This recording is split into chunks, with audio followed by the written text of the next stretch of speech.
నమస్కారం అండి. పాత్రికేయ మిత్రులకి, మీడియా సోదరులకి. ఏం లేదు, ఇంకా ఎర్లీగా వచ్చామండి. ఇప్పుడు కాలేజీలు ఓపెన్ అవుతున్నాయి కాబట్టి మా అబ్బాయికి చిన్న ఇంటర్వ్యూ ఉంటే పేరెంట్స్ రావాలని కంపల్సరీ కండిషన్ పెట్టారు. అది వాళ్ళ లైఫ్కి సంబంధించింది. మన లైఫ్ అయితే సెట్ అయిపోయింది. సో అందుకోసం కొద్దిగా డిలే అయింది, సారీ. అండ్ ముఖ్యంగా డైరెక్టర్ చలపతి ఇందాక ఒక అద్భుతమైన మాట చెప్పాడు, మేము కొత్త వాళ్ళైనా అని.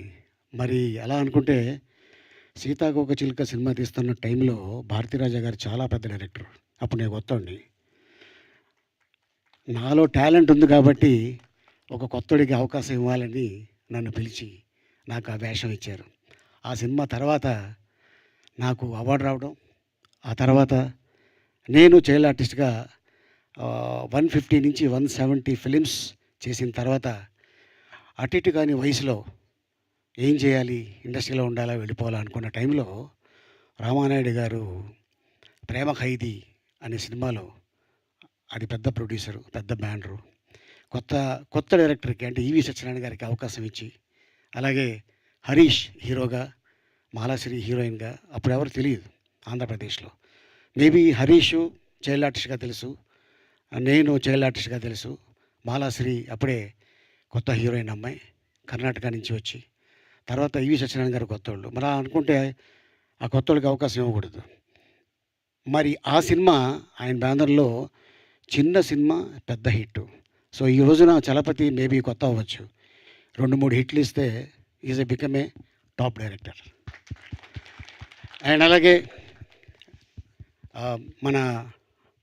మన డాక్టర్ బాబు, కండలు తిరిగిన డాక్టర్ బాబు, పుసుక్కని ఏమైనా అడిగితే కొడతాడా అన్నట్టు ఉంటుంది పేషెంట్లు. ఏం లేదు సార్, ఒంట్లో బాగాలేదు, కొద్దిగా ట్యాబ్లెట్ ఏమన్నా అంటే మీకు తీసుకో అన్నాడు అనుకోండి, అలాగే సార్ అనేసి వెళ్ళిపోతాడు తప్ప క్వశ్చన్ చేయడు. అలా ఉంటాడు మనిషి.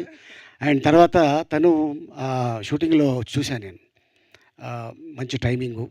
అండ్ కొత్తోళ్ళలాగా ఎక్కడ కూడా నేను సీనియర్తో చేస్తున్నాను అన్న ఫీలింగ్ అలాగా చూపించలేదు. అండ్ మన డాక్టర్ బాబు, ఎస్, ఎందుకంటే పల్లెటూరులో ఇప్పుడు కూడా మన డాక్టర్ బాబే అంటారు తప్ప డాక్టరు అని అనరు. సో అట్టాగా ఆ టైటిల్ని తీసుకొని తను సినిమా చేయటం. అండ్ అలాగే చలపతి ఏం కావాలో అది చేయించుకున్నాడు. అండ్ అలాగే మిగతా ఆర్టిస్ట్ విషయాల్లో కూడా తను చాలా జాగ్రత్తగా ఉంటాడు. And all the best entire team. ఈ సినిమా మంచి సక్సెస్ సాధించి పెద్ద హిట్ అవ్వాలని, అలాగే ఈ బ్యానర్కి ఒక పెద్ద హిట్ రావాలని కోరుకుంటున్నాను. ఎందుకంటే ఒక చిన్న సినిమా హిట్ అయితే ఆ డైరెక్టర్ మళ్ళీ సినిమా తీస్తాడు, మళ్ళీ టెక్నీషియన్స్ బాగుంటారు, మళ్ళీ ఆ నిర్మాతకి ఒక కాన్ఫిడెన్స్ ఉంటుంది. ఒకటి కాదు 2 సినిమాలు తీస్తే ఎంటైర్ టెక్నీషియన్స్ ఒక 3 నెలలు 5 వేళ్ళు వాళ్ళ నోట్లోకి వెళ్తాయి. సో అందుకోసం చిన్న సినిమాల్ని బతికించండి, ఎంకరేజ్ చేయండి, అండ్ థియేటర్లోకి వెళ్ళి ఈ సినిమాలు చూడండి. Thank you so much. All the best. Superb sir, thank you very much. Very happy to see your presence sir. ఈ సినిమాని అద్భుతంగా అందించడానికి ఆయన ఎంత తపన పడుతున్నారో, అలీ గారికి బొకే ఇవ్వడానికి ఇందాక నుంచి అంత తపన పడుతున్నారు. Thank you so much. Okay, so ఇక ఏమాత్రం ఆలస్యం చేయకుండా మనందరం మాటలు వినేసాము, టీజర్ చూసేసాము కాబట్టి మా మీడియా